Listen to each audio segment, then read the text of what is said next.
जय हिंद साथियों। आज की इस वीडियो में अंतिम प्रहार करने वाला हूं क्योंकि अंतिम समय है साथियों यूपी ट्रिपल पेट एग्जाम में। तो इस अंतिम समय में अंतिम प्रहार साथियों आपके एग्जाम पर क्या आज की इस वीडियो से क्वेश्चंस मिलेंगे? मैं कहूंगा नहीं साथियों, बहुत सारे सवालों की बौछार आपको देखने को मिलेगी आज की इस एकमात्र वीडियो से।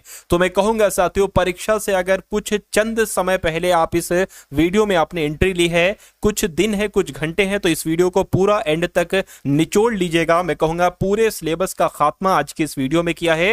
हर एक सब्जेक्ट को देखेंगे, जिस जिस सब्जेक्ट से आपके एग्जाम में साथियों क्वेश्चंस पूछे जाएंगे। तो अंतिम समय में है तो साथियों मैं आपको वही कंटेंट पढ़ाऊंगा जो सीधे सीधे आपकी परीक्षा में पूछा जाएगा। तो सबसे पहले हिंदी, फिर जीके जीएस, फिर करंट अफेयर, फिर साथियों रीजनिंग, फिर मैथ्स के डीआई के क्वेश्चन, और फिर साथियों मैथ, और फिर इंग्लिश, और फिर साथियों विराम हम लोग ले लेंगे।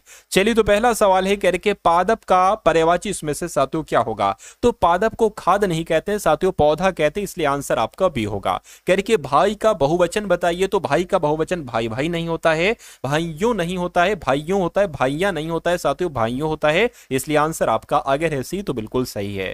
कह रहे कि नेता का साथियों स्त्रीलिंग क्या होता है? तो नेता का स्त्रीलिंग नेत्री होता है, आंसर आपका जाएगा बी के साथ। बहुत तेजी के साथ साथियों कह रहे कि भूत, ये क्वेश्चन बहुत इंपॉर्टेंट है और आपको देखने को मिलेगा अपनी शिफ्ट में।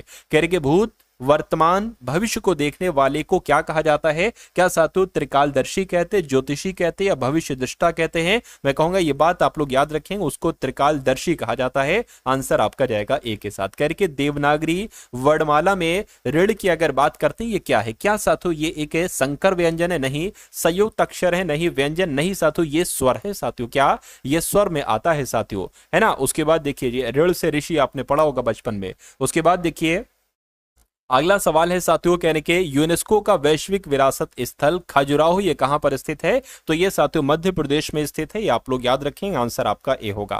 कह रहे कि जयपुर में एक महल है जिसको सवाई प्रताप सिंह ने बनवाया था, तो वो किस महल की बात चल रही है? तो वो हवा महल की बात चल रही है। उसके बाद देखिए बांग्लादेश पाकिस्तान का हिस्सा था साथियों, तो बांग्लादेश तक पाकिस्तान हिस्सा था, आपसे यहां पर पूछा जा रहा है, मुझे बताइए। चलिए, तो बांग्लादेश की अगर बात करते हैं 1947 से लेकर 1971 तक ये पाकिस्तान का हिस्सा था, इसलिए राइट आंसर अगर आपका ऑप्शन नंबर डी है तो बिल्कुल सही है। कह रहे कि केंद्रीय सड़क अनुसंधान संस्थान ये कहां पर स्थित है? तो ये साथियों नई दिल्ली में स्थित है, ये भी आपको याद रखना है। उसके बाद देखिए कह रहे कि उत्तर प्रदेश के निम्नलिखित नगरों में से किसमें भारतीय दलहन अनुसंधान संस्थान स्थित है? तो पहली बात तो आपको यह ध्यान रखना है कि भारतीय दलहन अनुसंधान संस्थान यह उत्तर प्रदेश में स्थित है, लेकिन उत्तर प्रदेश के कौन से शहर में स्थित है? तो कानपुर में स्थित है। साथियों अगर आप अपने यूपी ट्रिपल पेट एग्जाम को क्रैक करना चाहते हैं तो आपके लिए कुछ पीडीएफ तैयार की गई है। इन पीडीएफ को साथियों पढ़कर, इनको देखकर आप अपने यूपी ट्रिपल पेट एग्जाम को बहुत आराम से क्रैक कर सकते हैं। तो आखिर क्या है साथियों इन पीडीएफ में, एक बार देख लीजिए। देखिए आपको यूपी ट्रिपल पेट का जो पिछले पेपर हो चुके हैं, 2021 में पेपर हुआ, उसके बाद 2022 में, उसके बाद 2023 में, यानी कि इन 3 वर्षों में कुल मिलाकर साथियों 10 शिफ्ट हुई है। और हमेशा साथियों यूपी ट्रिपल पेट का जो पेपर बना है उसमें 50% कंटेंट लगभग प्रीवियस ईयर से आपको इस बार देखने को मिलेगा। देखिए 2022 में पेपर हुआ था, 2021 के बहुत सारे क्वेश्चन आए थे, 2023 में पेपर हुआ तो 2022 और 21 के कई सारे क्वेश्चन आए, और अब इन तीनों वर्षों के लगभग 40 से 50% क्वेश्चन डिक्टो उठाए जाएंगे साथियों। तो अगर आप ये तीनों पीडीएफ को एक बार देख लेते अच्छे तरीके से, तो यहां से 40 से 50% कंटेंट आपका ये रेडी हो जाएगा। उसके अलावा साथियों और पीडीएफ आपको लगभग जीके जीएस की कुछ इंपॉर्टेंट क्वेश्चंस की पीडीएफ आपको दी जा रही है, यहां से कुछ परसेंटेज आप निकाल लोगे और इंपॉर्टेंट क्वेश्चन आपको करंट अफेयर के दिए जाएंगे, या लगभग अगर बात करें 10 साथियों 10 क्वेश्चन आपसे पूछे जाएंगे करंट अफेयर के। तो इस पीडीएफ में आपको कुछ ऐसे क्वेश्चंस होंगे जिनको पढ़कर लगभग 8 से 9 क्वेश्चन आप साथियों कर सकते हैं करंट अफेयर के। तो ये पीडीएफ आपको सिर्फ और सिर्फ साथियों 45 रुपीज में दी जा रही है। डिस्क्रिप्शन में लिंक है यूपी ट्रिपल पेट एग्जाम का, उस लिंक पर आप क्लिक करेंगे यूपी ट्रिपल पेट पीडीएफ पर, तो आप हमारे व्हाट्सएप पर आ जाएंगे, वहां पर आपको एक क्यूआर कोड दिया जाएगा, उस क्यूआर कोड पर 45 का पेमेंट करेंगे तो ये तीनों पीडीएफ आपको साथियों वहीं पर भेज दी जाएंगी। मेरा मानना है कि आपके एग्जाम में जितना समय बचा है एक बार इस पीडीएफ को लीजिएगा, जितना देख सकते हैं जितना पढ़ सकते हैं साथियों पढ़ लीजिएगा, पेपर आपका बहुत आराम से क्रैक हो जाएगा।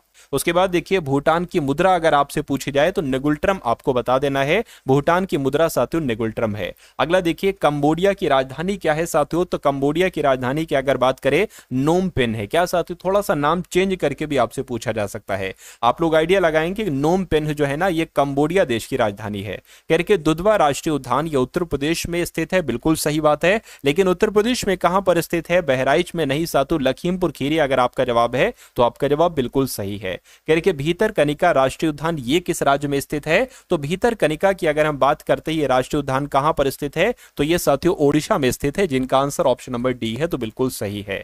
अगला देखिए, कह रहे कि 23 मार्च को किसके शहीद होने की याद में शहीद दिवस मनाया जाता है? तो देखिए, अगर बात करते गणेश शंकर विद्यार्थी नहीं, चंद्रशेखर आजाद नहीं, भगत सिंह, राजगुरु और सुखदेव सिंह की अगर बात करें, ये एक तरीके से बात करें शहीद होने की याद में साथियों हर साल 23 मार्च को शहीद दिवस के रूप में मनाया जाता है। उसके बाद देखिए, कह रहे कि राष्ट्रीय हथकरघा दिवस ये कब मनाया जाता है? तो ये तो साथियों 7 अगस्त को मनाया जाता है। कब? 7 अगस्त को मनाया जाता है राष्ट्रीय हथकरघा दिवस। अगला सवाल देखिए, कह रहे कि पाषाण युगीन लोगों ने सबसे पहले किसे पालतू बनाया था? गधों को, कुत्तों को, घोड़ों को, भेड़ों को? आपको याद रखना है, कुत्तों को साथियों सबसे पहले पालतू बनाया था पाषाण युगीन लोगों ने। उसके बाद देखिए, कह रहे कि इतिहासकार वी.ए. स्मिथ ने किसकी विजय से प्रभावित होकर उसे भारत का नेपोलियन कहकर पुकारा था? तो साथियों भारत का नेपोलियन किसको कहा जाता है? समुद्रगुप्त को कहा जाता है, जिनका आंसर डी है, तो बिल्कुल सही है। अब बताइए, विक्रमशिला विश्वविद्यालय की स्थापना साथियों किसके द्वारा की गई थी?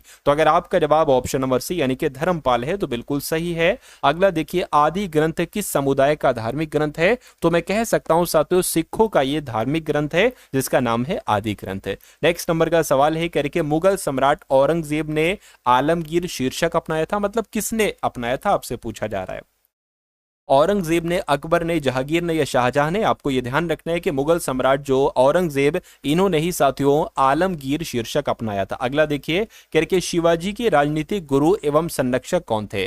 तो महाराजा शिवाजी की अगर हम बात करते साथियों, दादाजी कोंडदेव ही इनके कौन थे? राजनीतिक गुरु भी थे और साथियों संरक्षक भी थे, इसलिए जिनका आंसर ऑप्शन नंबर सी के साथ है, तो बिल्कुल सही है। कह रहे कि असहयोग आंदोलन के दौरान किसने पटना कॉलेज छोड़ा, जबकि उसकी परीक्षा के केवल 20 दिन ही बाकी थे? तो किन की बात चल रही है? सवाल कई बार पूछा जा चुका है, तो जयप्रकाश नारायण आपके सवाल का बिल्कुल सही जवाब हो जाएगा। साथियों जितने भी सवाल मैं आपको करवा रहा हूं, क्वेश्चंस आपको करवा रहा हूं, ये इन 2 डेट्स के लिए बहुत इंपॉर्टेंट है और आपके एग्जाम में देखने को मिलेंगे ही मिलेंगे। एक तो 6 सितंबर और 7 सितंबर आपकी परीक्षा का खात्मा करने के लिए ये सवाल साथियों काफी है।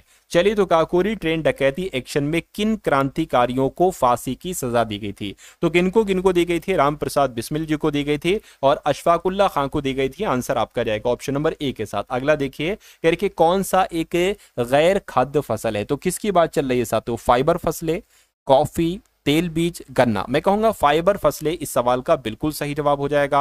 अगला देखिए, कह रहे कौन सी मिट्टी नमी धारण करने की क्षमता के लिए जानी जाती है? तो किस मिट्टी की बात चल रही है साथियों? काली मिट्टी की बात चल रही होगी, क्योंकि नमी धारण करने की क्षमता के लिए जो जानी जाती मिट्टी, वो काली मिट्टी ही जानी जाती है। कह रहे कि सौर मंडल का दूसरा सबसे बड़ा ग्रह कौन सा है? तो सौर मंडल का सबसे बड़ा ग्रह कौन सा है साथियों, ये कमेंट सेक्शन में आपको बताना है। लेकिन दूसरा सबसे बड़े ग्रह की अगर बात करते हैं तो साथियों शनि ग्रह है, जिनका आंसर ऑप्शन नंबर ए है, तो बिल्कुल सही है। कह रहे कि यूरोप वासी किस ग्रह की पूजा सुंदरता की देवी के रूप में करते थे? तो यहां पर अगर बात करते हैं साथियों, शुक्र ग्रह आपका जवाब हो जाएगा।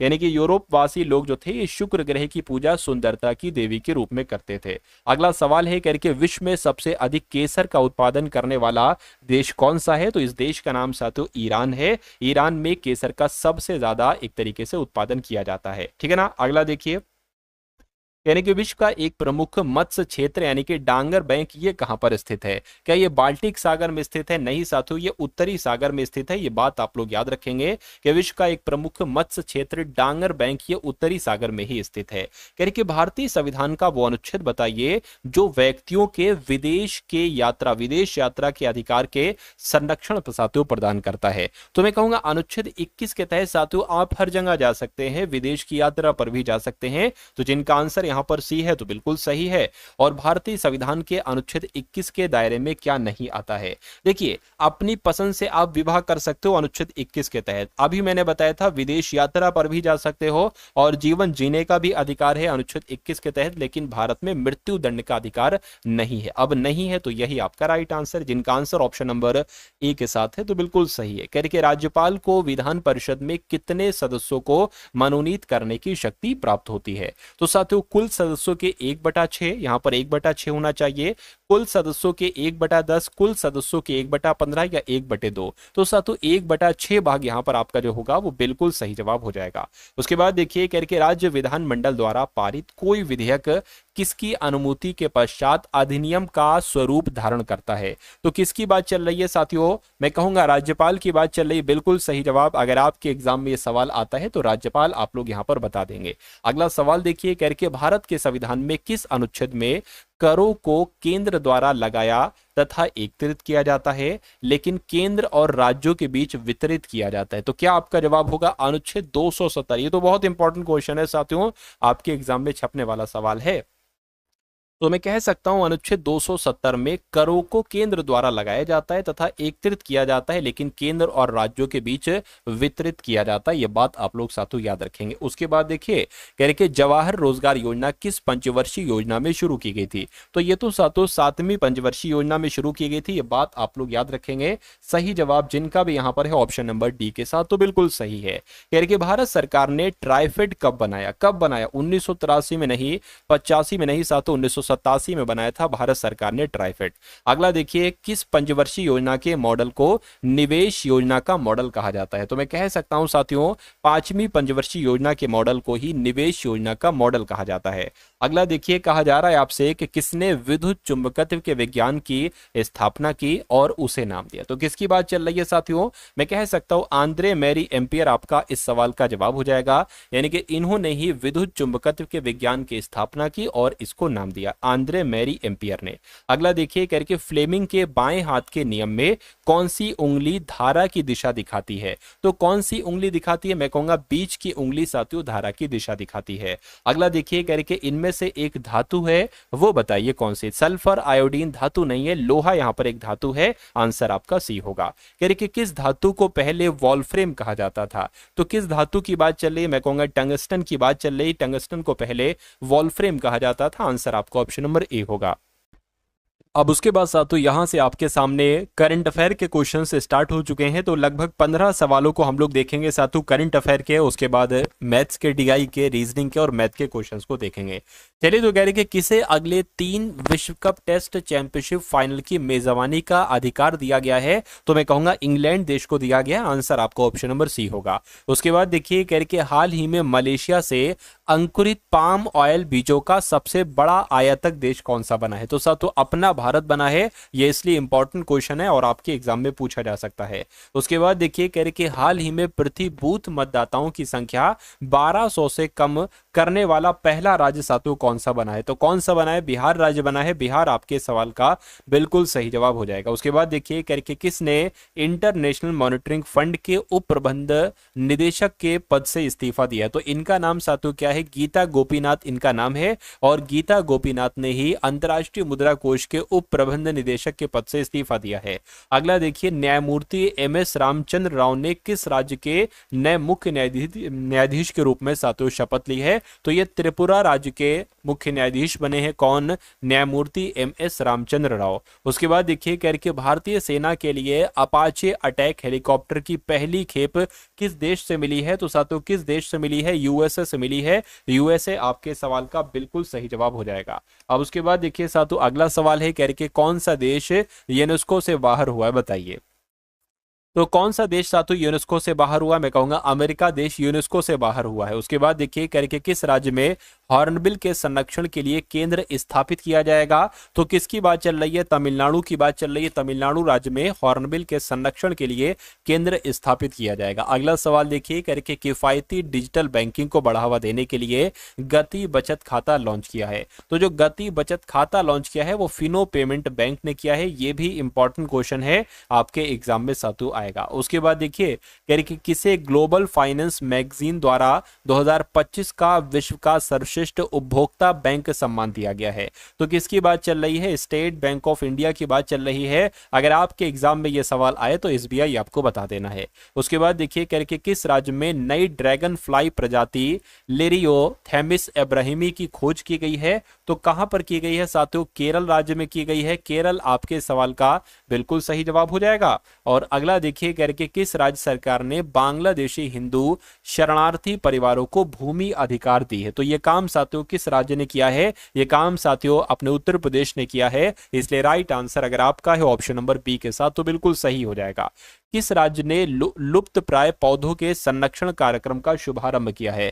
तो किसकी बात चल रही है साथियों? उत्तराखंड की बात चल रही है। उत्तराखंड साथियों आपके सवाल का बिल्कुल सही जवाब हो जाएगा। अच्छा, यहां पर उत्तर प्रदेश का जिक्र था तो उत्तर प्रदेश की कुछ करंट अफेयर साथियों मैं आपको बता देता हूं। अभी हाल फिलहाल में युवा आध्यात्मिक शिखर सम्मेलन हुआ है। तो युवा आध्यात्मिक शिखर सम्मेलन साथियों कहां पर हुआ है? उत्तर प्रदेश के वाराणसी में हुआ है। उसके अलावा अगर बात करते हैं प्रधानमंत्री दिव्यांग केंद्र का उद्घाटन किया गया है। तो प्रधानमंत्री दिव्यांग केंद्र का उद्घाटन कहां पर किया गया साथियों? बदायूं में किया गया है। यह भी उत्तर प्रदेश में ही है। यह बात आप लोग साथियों याद रखेंगे।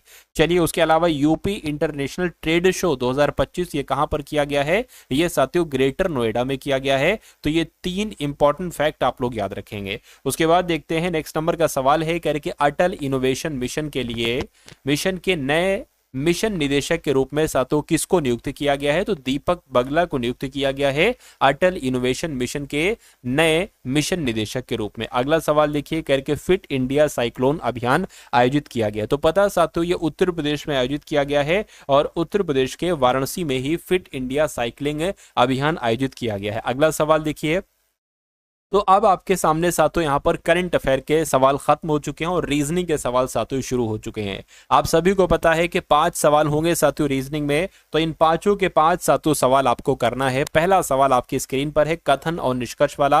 आपसे क्या कहा जा रहा है साथियों देखिए और बताइए आपका जवाब यहाँ पर क्या होगा।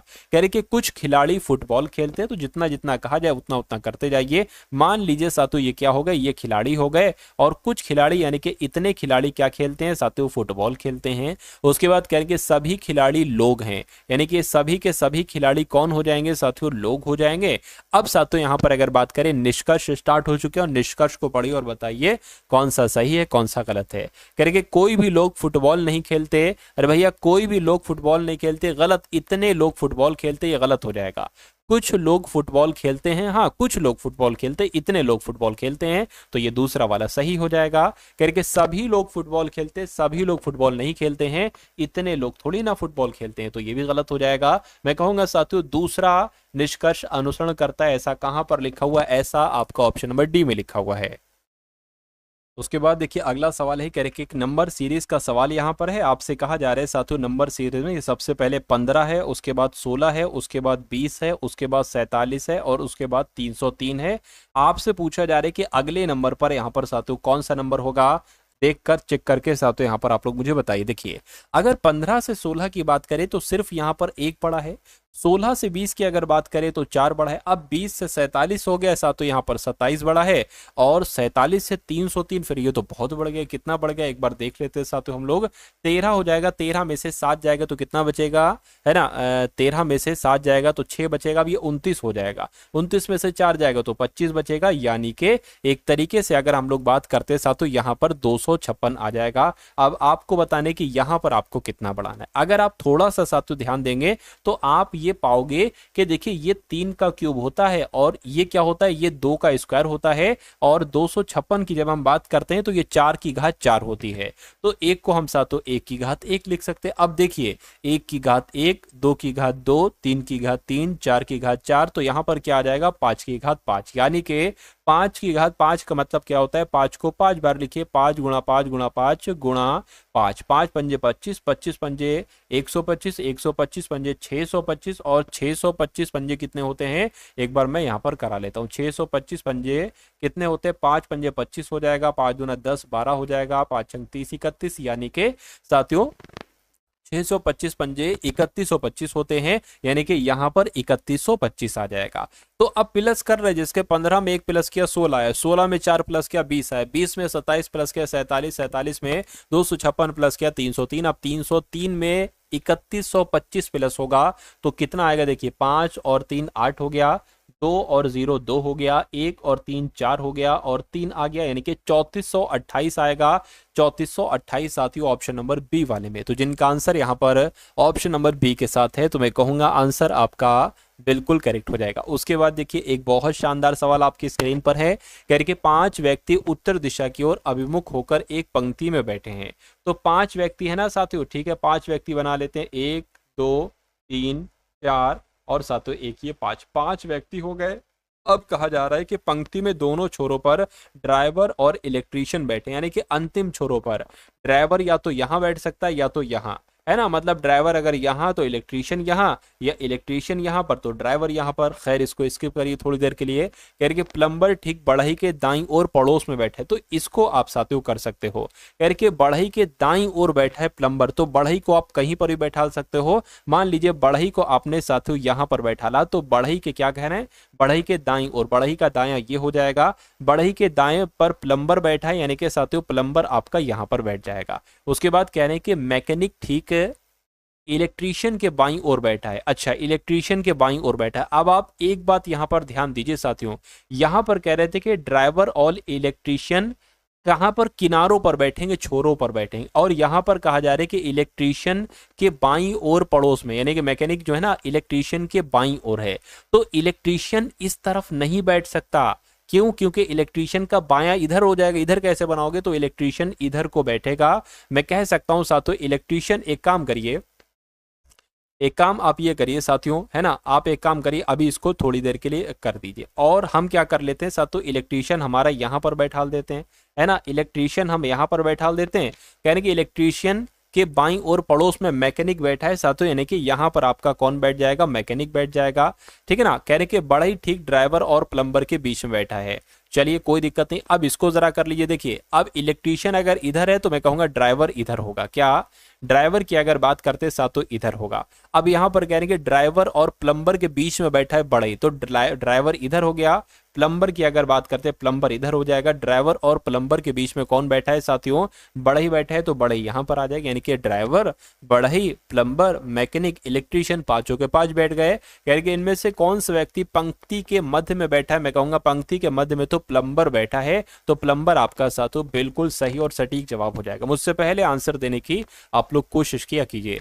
यानी कि इलायची, मसाले और धनिया के बीच, इसके लिए कौन सा आरेख आपको सबसे सही लग रहा है। देखिए अगर बात करते हैं इलायची, मसाले, धनिया के बीच, देखिए धनिया का बीज जो है ना ये भी एक मसाला है और कहीं ना कहीं इलायची भी एक मसाला है, तो ये मसाला हो जाएगा, ये इलायची हो जाएगी, ये धनिया के बीज हो जाएंगे। ऐसा आरेख कहां पर बना है, ऐसा तो ऑप्शन नंबर बी में बना हुआ है। तो जिनका आंसर यहां पर ऑप्शन नंबर बी के साथ था तो बिल्कुल सही था। और अब आपके सामने सातों आपके फेवरेट क्वेश्चन स्टार्ट हो चुके हैं, यानी कि मैथ्स के डीआई के क्वेश्चन सातों आपके सामने से अब गुजरेंगे। बहुत अधिक नहीं, सिर्फ 5 सवाल मैंने लिए हैं। सबसे पहले डीआई को अच्छे से समझ लीजिए। यानी कि बार ग्राफ में समस्त विश्व में भारत में विदेशी प्रत्यक्ष निवेश की प्रवृत्ति को दर्शाया गया है। बार ग्राफ का ध्यान पूर्वक अध्ययन करिए और प्रश्नों के उत्तर दीजिए। चलिए जैसे कि अगर हम बात करते हैं कि 1992 में विदेशी प्रत्यक्ष निवेश यानी कि एफडीआई कितना रहा, 5.7 रहा। 1993 में 10.15 रहा। 1994 में 20.16 रहा। ऐसे ऐसे करके अलग अलग वर्षों में अलग अलग रहा। अब समझ गए आप। अब हम लोग यहाँ पर प्रश्नों की तरफ बढ़ते हैं। कहा जा रहा है साथों आपसे, कहने के 1992 और 1993, यानी कि 1992 आपका ये हुआ और 1993 आपका ये हुआ। कह रहे कि इसमें विदेशी प्रत्यक्ष निवेश कुल कितना है। इसमें कितना है साथों, इसमें 5.7 है और इसमें कितना है, इसमें साथों 10.15 है। तो इसको प्लस कर लीजिए 10.15 को और 5.7 को प्लस कर लीजिए, 5 आ गया, 8 आ गया, पॉइंट लग गया, 5 आ गया, 1, यानी कि टोटल योग दोनों वर्षों का प्रत्यक्ष विदेशी निवेश का कुल योग 15.85 निकलता है। और 15.85 कहां पर लिखा हुआ है, ऑप्शन नंबर बी में लिखा हुआ है। उसके बाद देखिए अगले नंबर का सवाल है। इसमें आपसे क्या पूछा जा रहा है, कहने के दर्शाई गई अवधि में भारत में किस वर्ष दूसरे सर्वाधिक विदेशी प्रत्यक्ष निवेश रहा है। यानी कि पूछा जा रहा है कि सबसे ज्यादा प्रत्यक्ष विदेशी निवेश किस वर्ष रहा है, तो मैं कहूंगा 1997 में सबसे ज्यादा रहा है। देखिए ना भाई, बार ग्राफ को देखिए, सबसे ज्यादा रहा है 31.36 की कहीं पर है, इससे ज्यादा है नहीं है साथियों। लेकिन यहां पर पूछा ही जा रहा है कि दूसरा सबसे ज्यादा कौन सा, पहला सबसे ज्यादा ये है, दूसरा सबसे ज्यादा ये 1996 वाला है। तो इसलिए आपके सवाल का जवाब जो होगा वो 1996 हो जाएगा। उसके बाद देखिए अगला सवाल है, कह रहे कि वर्ष 1997 और सभी वर्षों का औसत निवेश में अनुपात क्या होगा। यानी कि अगर बात करते 1997 में कितना है, तो 1997 में साथियों कितना है ना, 31.36 है, ये 1997 में है। किस में है? 1997 में। अब आपसे ये पूछा जा रहा है कि सभी वर्षों का औसत बताइए। सभी वर्षों का औसत यानी कि 5.7, 10.15 इन सब को ऐसे करके जोड़ दीजिए और 1, 2, 3, 4, 5, 6 से भाग करा दीजिए, वो सभी वर्षों का औसत निकल आएगा। तो इसको हम करने की कोशिश करते हैं। देखिए 31.23 हो गया, 24.23 हो गया और 10.22 हो गया, 10.22 हो गया, 20.16 हो गया, 20.16 हो गया और 10.15 हो गया और साथियों 5 पॉइंट यहाँ पर 7 हो गया, है ना। चलिए तो इसको प्लस करिए, 6, 3, 9, 11 है ना, 11 ये 17, 17 और 5 कितना हो जाएगा? एक तरीके से 22 हो जाएगा। 22 का 2 लगेगा, हासिल का 2 लगेगा, हासिल का 2 लगेगा, 5 हो गया, 5, 6, 7, 8, 9, 10, 11, 11 और 7 कितना? 18 हो जाएगा। पॉइंट लग जाएगा यहाँ पर, एक लग जाएगा, 1, 2, 2 और 4, 6, 6 और 5 कितना हो जाएगा? 11 हो जाएगा। 11 का 1 हासिल लगेगा, 1, 4, 5, 6, 7, 8, 9, 10 यानी कि कुल मिला के अगर बात करते हैं कितना आ चुका है? 101 आ चुका है। तो एक तो आपको इसका अनुपात और एक आपको 101.82 का अनुपात यहाँ पर सातों निकालना है। समझ गए सातों? इतनी बात आपको अगर समझ में आई है तो बहुत अच्छी बात है, इसको अलग कर लीजिए, ठीक है ना। चलिए अब आपको क्या करना है? अब आपको सातों एक तरीके से इसको कैलकुलेट करके यहां पर आपको मुझे बता देना है। चलिए अभी औसत नहीं निकला ऐसा, तो औसत यहां पर सबसे पहले हमें निकालना होगा 1, 2, 3, 4, 5, 6 यानी कि 101.82 की गुणा किससे कराना होगी? 101.82 की गुणा हमें 6 से करानी होगी। गुणा नहीं बल्कि यहां पर हमें भाग करानी होगी, ठीक है ना। चलिए उसके बाद अगर बात करें, देखिए 6 कम 6 हो गया, 6 कम 6 हो गया, 4 बचेगा, 6 छंग 36 हो जाएगा, पॉइंट लगेगा, 5 जाएगा, 58 हो जाएगा, 6 छंग 36, 6 सत्ते 42, 6 48, 6 नीम आपका 54 हो जाएगा, है ना। 4 बचेगा, 6 छंग 36, 6 सत्ते 42 हो जाएगा, तो 16.97 आया है। और ये इधर 31.36 आएगा, 31.36 आएगा, तो लगभग लगभग 16 कम 16, 16 दूना 32, ये 2 गुना हो रहा है। यानी कि अगर इसका अनुपात ये 2 है तो ये क्या हो जाएगा? 1 हो जाएगा। यानी कि लगभग लगभग अनुपात जो जाएगा वो 2:1 का अनुपात जाएगा। तो इसलिए यह आपका बिल्कुल सही जवाब हो जाएगा। उसके बाद देखिए अगला सवाल है, कह रहे कि 1996 और 1997 के बीच भारत में किए गए विदेशी प्रत्यक्ष निवेश में संपूर्ण अंतर कितना है? तो इसमें कुछ नहीं साथियों, अंतर आपसे पूछा जा रहा है। 1996 का कितना है? देखिए जरा, 96 और 97 यानी कि 31.36 में से 24.23 घटाइए जरा, 31.36 में से 24 पॉइंट साथियों 2, 3 को घटाइए जरा, 3 आ गया, 1 आ गया, 11 में से 14, 11 में से 4 जाएगा तो 7 बचेगा, बस इतना आ गया। तो 7.13 कहां पर लिखा हुआ है? 7.13 ऑप्शन नंबर बी में लिखा हुआ है। तो जिनका आंसर ऑप्शन नंबर बी है तो बिल्कुल सही है। उसके बाद देखिए एक आध सवाल और डीआई का बचा है, उसके बाद रीजनिंग के क्वेश्चंस देखेंगे साथियों हम लोग। देखिए यानी कि 1992-93 और 1996-97 से विदेशी प्रत्यक्ष निवेश का कुल अंतर क्या है? अब आपको डबल डबल करना है, यानी कि आपको इधर जो जोड़ना है वो 1992 और 93 का जोड़ना है और फिर इधर जो जोड़ना है 96 और 97 का जोड़ना है। तो पहले एक बार इनको जोड़ लीजिए और फिर साथों एक बार इनको जोड़ लीजिए और फिर दोनों का अंतर करा दीजिएगा, आंसर निकल आएगा। तो इसको जरा देखिए आप कितना निकलता है ना। 10.15 और 5.7, यहाँ पर देखिए 5 आ गया, 8 आ गया, 5 आ गया, 1 आ गया, यानी कि 15.85 इधर आ जाएगा। और इसकी अगर बात करते हैं तो इधर कहीं करा लेते हैं, 24.23 हो गया और 31.36 हो गया, 9 आ गया, 5 आ गया, 5 आ गया और 5 आ गया, है ना। तो साथ इसको घटा लीजिए, मैं यहाँ पर ऊपर लिख देता हूँ बड़ी संख्या 55.59, इसको घटाइए, 4 आएगा, 15 में से 8 जाएगा तो 7 बचेगा। अब ये 54 हो गया, यानी कि ये 4 हो गया है, तो ये 14 हो जाएगा, 14 में से 5 जाएगा, 9 बचेगा, ये 4 हो जाएगा, 1 बचेगा, यानी कि 39.74 कहां पर लिखा हुआ है? 39.74 ऑप्शन नंबर सी में लिखा हुआ है। तो जिनका आंसर यहां पर है ऑप्शन नंबर सी के साथ, तो बिल्कुल सही हो जाएगा। अब उसके बाद देखिए अगला सवाल है साथियों, क्या कहा जा रहा है यहां पर? चलिए अच्छा, रीजनिंग के सवाल तो हम लोग देख चुके हैं ना, तो अब मैथ के सवाल यहां पर हम लोग देखेंगे। यदि किसी संख्या का 30% उस संख्या के 60% से 15 कम है, यहां पर साथियों से होना चाहिए, तो कहने की वो संख्या क्या? मान लीजिए साथियों वो संख्या क्या है? वो संख्या x है। तो किसी संख्या का 30% यानी कि x का 30% यानी कि उस संख्या के, यानी कि उसी संख्या के x के 60% से 15 कम है। क्या साथियों 15 कम है, तो ये 15 कम हो गया, इधर को ये बराबर आ जाएगा। इसको आप कैलकुलेट कर लीजिए। देखिए एक काम करिए, ये साथियों कितना हो जाएगा आपका, ये 60x हो जाएगा, 60x/100 हो जाएगा। ये बराबर के उधर है ना 30x/100, इधर आएगा तो ये माइनस का हो जाएगा, 30x/100 ये आ गया। अब ये बराबर के उधर है माइनस का 15, इधर आएगा तो प्लस का 15 हो जाएगा। ठीक है ना। अब देखिए यहां पर अगर बात करें, इस जीरो से आपका ये जीरो, इस जीरो से आपका ये जीरो कैंसिल, नीचे 10 10 है तो 10 10 एक बार लिख लेंगे, और ये 6x में से 3x जाएगा तो 3x ही यहां पर बचेगा। और ये साथियों 15 है, बराबर लगा, क्रॉस मल्टीप्लाई होगी, 10 की गुणा 15 से होगी साथियों, तो 150 हो जाएगा, यानी कि 150 बराबर 3x हो गया। x बराबर क्या हो जाएगा, 150/3 हो जाएगा, 3 से कट होगा, 3 पंजे 15, यानी कि वो संख्या जो निकल कर आएगी वो साथियों 50 निकल कर आएगी। तो वो संख्या क्या है, मैं कहूंगा वो संख्या 50 है। 50 आपके सवाल का बिल्कुल सही जवाब हो जाएगा। चलिए साथियों, अब उसके बाद देखिए अगले नंबर का सवाल आपकी स्क्रीन पर है। आपसे कहा जा रहा है कि एक छात्र 5 किलोमीटर प्रति घंटा की चाल से चलता है। जब वह अपनी चाल को बढ़ाकर 6 किलोमीटर प्रति घंटा करता है तो वे स्कूल में 20 मिनट पहले पहुंच जाता है।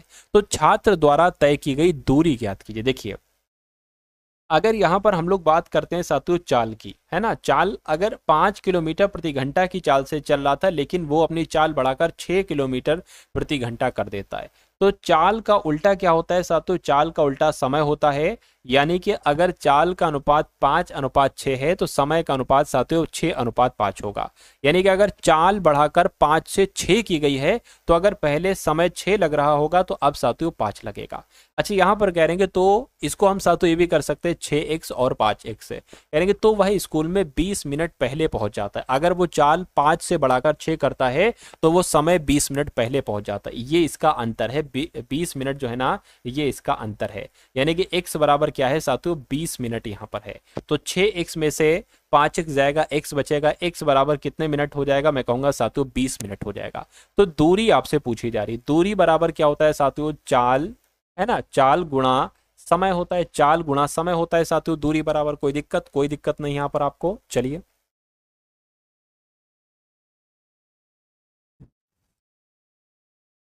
तो अब इसकी जगह पर साथियों चाल लिख दीजिए और समय लिख दीजिए, और दूरी पूछा जा रहा है, दूरी आपको मालूम पड़ जाएगी। चाल की अगर बात करें, यानी कि वो 5 किलोमीटर प्रति घंटा की चाल से अब वो 6 किलोमीटर प्रति घंटा जाता है, तो चाल कितनी हो जाएगी साथियों, चाल तो आपकी 6 किलोमीटर प्रति घंटा हो जाएगी। समय की अगर बात करें, अब आप इस चाल का इस्तेमाल कर रहे हो तो इस समय का इस्तेमाल करोगे।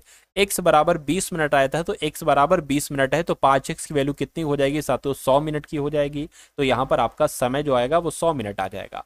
अब मिनट को घंटे में बदलना है तो 60 से आपको भाग करनी होगी। इसको कैलकुलेट करा लीजिए, दूरी आपको पता चल जाएगी। 6 से 6 कट होगा तो 10 आ जाएगा, इससे कट होगा 10 आ जाएगी, यानी कि दूरी आपकी जो आएगी वो 10 किलोमीटर की आ जाएगी। और 10 किलोमीटर ऑप्शन में भी है, ऑप्शन नंबर साथियों डी में। तो जिनका आंसर यहाँ पर ऑप्शन नंबर डी के साथ है तो बिल्कुल सही हो जाएगा। उसके बाद देखिए साथियों अगला सवाल आपकी स्क्रीन पर है, करके राम किसी कार्य को 60 दिन में करता है।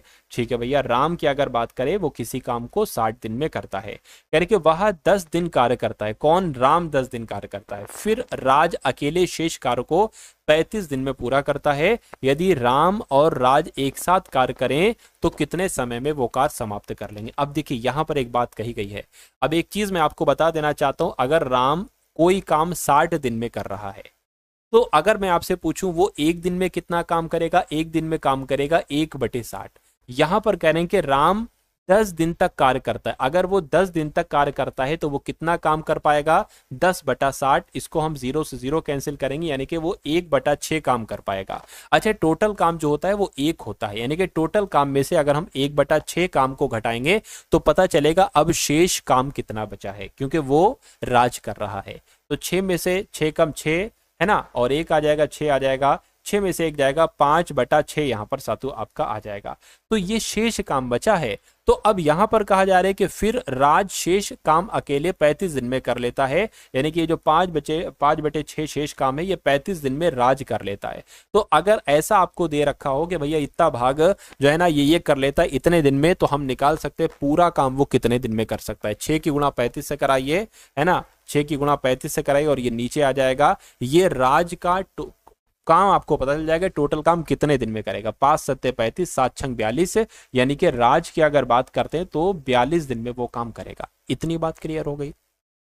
इतनी चीजें हमने किस लिए निकाली? हमने इसलिए निकाली कि हमें ये तो पता था कि राम 60 दिन में कोई काम कर रहा है, तो राज उसको कितने दिन में करेगा, ये बात हमें जानना थी। क्योंकि अंत में हमसे ये पूछा गया था कि अगर वो काम राज और राम करते हैं एक साथ मिलकर तो वो कितने समय में कर पाते हैं। तो इसको सातु में हटा देता हूं। अब एक सिंपल सा सवाल हमारे सामने आ गया है कि राम 60 दिन में करता है और राज 42 दिन में करता है, तो साथियों दोनों मिलकर उस काम को कितने दिन में करेंगे। यहां पर एलसीएम चाहिए होता है। एलसीएम अगर आसानी से ना निकले तो साथियों इस टाइप से आप कर सकते हो। 2 से कट करोगे 30 आ जाएगा, 21 आ जाएगा। 2 से कट करोगे साथियों यहाँ पर 15 आ जाएगा, 21 आ जाएगा। 3 से कट होगा, 3 पंजे 15, 3 सत्ते 21। अब एक बार 5 चाहिए होगा, एक बार 7 चाहिए होगा। 2 दूना 4, 4 तियां 12, 12 पंजे 60 है ना, और 60 गुणा 7 कितना हो जाएगा? 6 छंग 36, 6 सत्ते 42, यानी कि 420 यहाँ पर हो जाएगा, है ना। कितना हो जाएगा साथियों? 420 हो जाएगा। तो 420 आपका यहाँ पर आ जाएगा। अब देखिए जरा, अब इसको कट करिए, 0 से 0, 6 सत्ते 42, यानी कि 60 सत्ते 420। ऐसे इसको देखिए तो 10 आ जाएगा। कहने का मतलब क्या है सातु? कहने का मतलब हमारा ये है कि राज एक दिन में 10 काम करता है, राम एक दिन में 7 काम करता है, टोटल काम 420 है। तो टोटल काम अगर 420 है और ये दोनों मिलकर 17 काम करेंगे ना, तो साथियों 17 काम करेंगे तो कितना समय लगेगा? बस सिंपल सी बात है। देखिए 17 एकम 17, 17 दूना आपका कितना हो जाएगा? 34 हो जाएगा। अब यहां पर कितना बचेगा साथियों? 8 बचेगा, 80 हो जाएगा। 17 पंजे कितना हो जाएगा? 85 हो जाएगा। 17 पंजे 85 हो जाएगा। तो 17 चौक 68 कर लेते हैं साथियों, है ना। ये तो 80 हो गया ना, हाँ ये 80 हो गया, है ना। 17 चौक 68 हो जाएगा। और अब कितना बचेगा साथियों? 68 की अगर बात करें 12 बचेगा। तो साथियों 12 की अगर बात करते हैं तो 12 आपका साथियों यहाँ पर आ जाएगा। यानी कि इतने दिन का समय लगेगा अगर दोनों लोग काम करते हैं। 24 सही 12/17, 24 सही 12/17 कहां पर लिखा हुआ है? ऑप्शन नंबर ए में लिखा हुआ है। तो ये क्या होगा? ये आपके सवाल का बिल्कुल सही जवाब हो जाएगा भाई। बहुत बढ़िया, वेरी गुड क्लास। के बाद देखिए अगला सवाल है। यहाँ पर कहा जा रहा है कि एक निश्चित धनराशि में ए बी सी के मध्य इस प्रकार विभाजित की जाती है, मतलब कोई पैसे हैं, कोई धनराशि है, वो 3 लोगों के बीच विभाजित किए जाते हैं, ए बी और सी के बीच।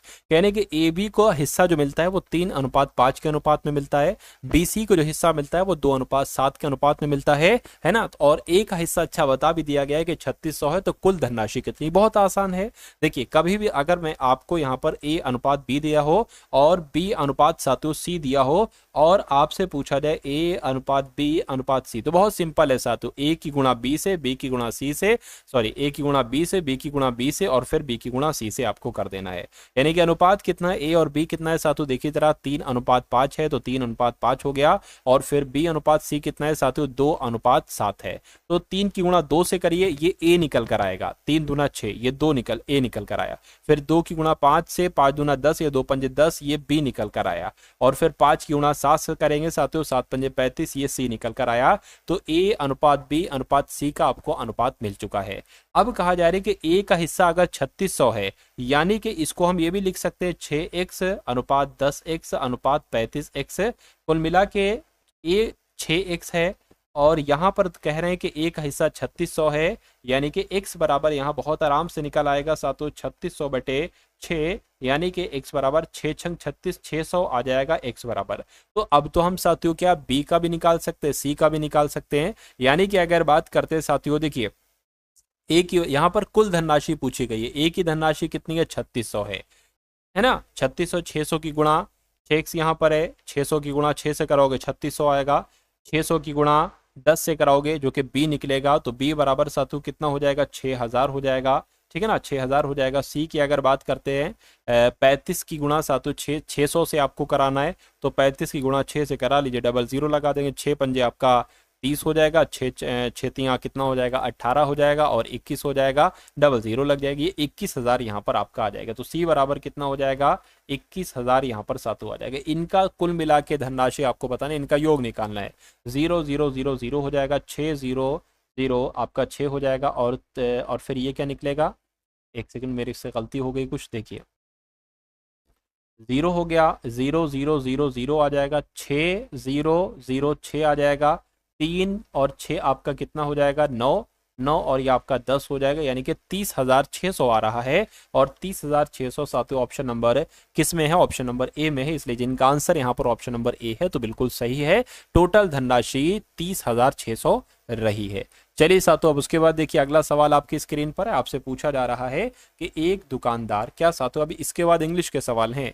एक दुकानदार 2000 अंकित मूल्य वाली एक वस्तु पर 20% और 15% की छूट देता है, तो वस्तु को किस मूल्य पर बेचा जाता है? 2000 रुपए की वो वस्तु है, इस पर 20% की छूट दी गई, यानी कि इसको 80% में बेचा गया। उसके बाद 15% की छूट दी गई, तो साथियों 85% में इसको बेचा गया। अब वो कितने रुपए की वो वस्तु हो जाएगी? देखिए 2 जीरो से ये 2 जीरो, इस जीरो से आपका एक ये जीरो, इस जीरो से आपका एक ये जीरो कैंसिल हो गया। अब 2 गुणा 8 गुणा 85 यहाँ पर है, इसको कैलकुलेट करा लीजिए। ये 16 हो जाएगा, 16 की गुणा साथियों 85 से आप लोग करा लीजिए, तो कितना हो जाएगा? 5 छंग आपका 30 हो गया, यहाँ पर 5 एकम 5 और 3 8 हो गया, है ना। 8 छंग 48 हो गया आपका साथियों, और 8 एकम 8 और 4 आपका 12 हो गया। 0 आ गया, 16 आ गया, 3 आ गया, 1, यानी कि 1360 यहाँ पर आ गया है। तो वो वस्तु किस मूल्य पर बेची जाएगी? तो 1360 रुपए में बेची जाएगी। उसके बाद इंग्लिश के कुछ क्वेश्चन साथियों यहाँ पर आप लोग देख लीजिए, यानी कि select the most appropriate antonym of the given word, यानी कि मेंटेन का आपको क्या बताना है साथियों? एंटोनिम यहाँ पर आपको कुल मिला के बताना है। देखिए मेंटेन की अगर बात करते, कहते नहीं इसको मेंटेन रखो, इसको अच्छे तरीके से बनाए रखो, है ना। तो बनाए रखो को कहा जाता है मेंटेन रखो। कुल मिला के इसका एंटोनिम क्या हो जाएगा? प्रिजर्व की अगर बात करते हैं, प्रिजर्व का मतलब होता है किसी को संरक्षित रखना, है ना, सेफ रखना। उसके अलावा एबेंडोन की अगर बात करते हैं साथियों, यहाँ एबेंडोन का मतलब क्या होता है साथियों? त्याग देना। एबेंडोन का मतलब क्या होता है साथियों? त्याग देना। उसके अलावा प्रोटेक्ट मतलब रक्षा करना होता है। सस्टेन की अगर बात करें उसको जीवित रखना होता है। मैं कहूंगा एबेंडोन हो जाएगा, यानी कि मेंटेन का एंटोनिम क्या हो जाएगा? एबेंडोन हो जाएगा। उसके बाद देखिए select the option that can be used as one word substitution, यानी कि that through which light can not pass. क्या साथियों? That through which light can not pass, ये आपसे पूछा जा रहा है। मतलब लाइट आर पार ना जा सके उसको क्या कहा जाता है? उसको अपारदर्शी कहा जाता है। क्या उसको साथियों? अपारदर्शी कहा जाता है। तो आपसे अपारदर्शी की इंग्लिश पूछी जा रही है। अपारदर्शी को इंग्लिश में ओपेक्यू कहा जाता है। क्या ओपेक्यू कहा जाता है? ये बात आपको साथियों मालूम होना चाहिए, क्योंकि अच्छा ग्लोमी की अगर बात करते, ग्लोमी का मतलब क्या होता है साथियों? ग्लोमी का मतलब उदास होता है। लिक्विड की अगर बात करते, इसका मतलब साथियों चमकदार होता है ना। और क्लाउडी की अगर बात करते, क्लाउडी का मतलब साथियों धुंधला होता है। और ओपेक्यू का मतलब होता है अपारदर्शी। अगला सवाल आपकी स्क्रीन पर है, कह रहे कि अब आपको select the most appropriate meaning of the given idiom. Chicken hearted का मतलब बताने साथियों क्या होता है? चिकन हार्टेड का मतलब पता है क्या होता है साथियों? इसका मतलब होता है कायर। क्या इसका मतलब होता है? कायर। इसका मतलब होता है साथियों डरपोक। तो किसकी इंग्लिश होती है? कायर, डरपोक। विजिबली लीज्ड की नहीं, स्लाइटली रिस्की की, रेडली अवेलेबल की नहीं, स्कार्ड यानी कि इजिली स्कार्ड की होती है साथियों। इसका मतलब भी होता है कायर या डरपोक। तो आंसर आपका जाएगा डी के साथ। अगला सवाल आपकी स्क्रीन पर कह रहे कि many students are interested by the life of great leaders, या इन्वॉल्व या इंस्पायर्ड या इन्फेक्टेड। क्या आएगा यहाँ पर? इंस्पायर्ड आना चाहिए। बहुत सारे स्टूडेंट इंस्पायर हो जाते हैं साथियों ग्रेट लीडर्स से, ग्रेट लीडर्स की लाइफ से। उसके बाद देखिए आपको रिमेंबर का बताना है साथियों एंटोनिम क्या होगा। रिमेंबर का मतलब क्या होता है साथियों? किसी भी चीज को रिमेंबर रखना, यानी कि किसी भी चीज को याद रखना। क्या साथियों? किसी भी चीज को याद रखना। अब इसका एंटोनिम क्या होगा साथियों? भूल जाना, यानी कि फॉरगेट कर देना। तो आंसर आपका बी होगा। उसके बाद देखिए अंतिम सवाल आपकी स्क्रीन पर कह रहे कि wee hours of the day, है ना। इस इडियम का आपको मतलब बताना है साथियों wee hours of the day. तो इसको साथियों इंग्लिश में पता, हिंदी में इसको कहा जाता है उषा काल। क्या साथियों? इसको उषा काल भी कहते हैं और इसको प्रभात भी कहीं ना कहीं कहा जा सकता है। तो मैं कहूंगा इसका मतलब क्या हो जाएगा साथियों? डॉन हो जाएगा। WADAWN इसका आंसर हो जाएगा, है ना। चलिए कोई दिक्कत नहीं, क्योंकि नून का मतलब दोपहर होता है, ये हो नहीं सकता। मिडनाइट का मतलब आधी रात होता है और संध्या काल कहते हैं साथियों डस्क को। तो कुल मिला के आंसर आपका सी होगा। तो याद रखिएगा साथियों ये सवाल आपके लिए इंपॉर्टेंट है। उषा काल की अगर बात करें, देखिए जो सूर्य को जब उदय होता है ना, उससे ठीक पहले के समय को कहा जाता है साथियों उषा काल। जब आकाश में हल्की हल्की लालिमा होती है, हल्की हल्की साथियों चमक दिखाई देती है, तो उसको उषा काल कहा जाता है और इंग्लिश में इसको डॉन कहा जाता है। चलिए तो साथियों कैसी लगी आपको ये क्लास, एक बार कमेंट सेक्शन में आप लोग जरूर बताइएगा।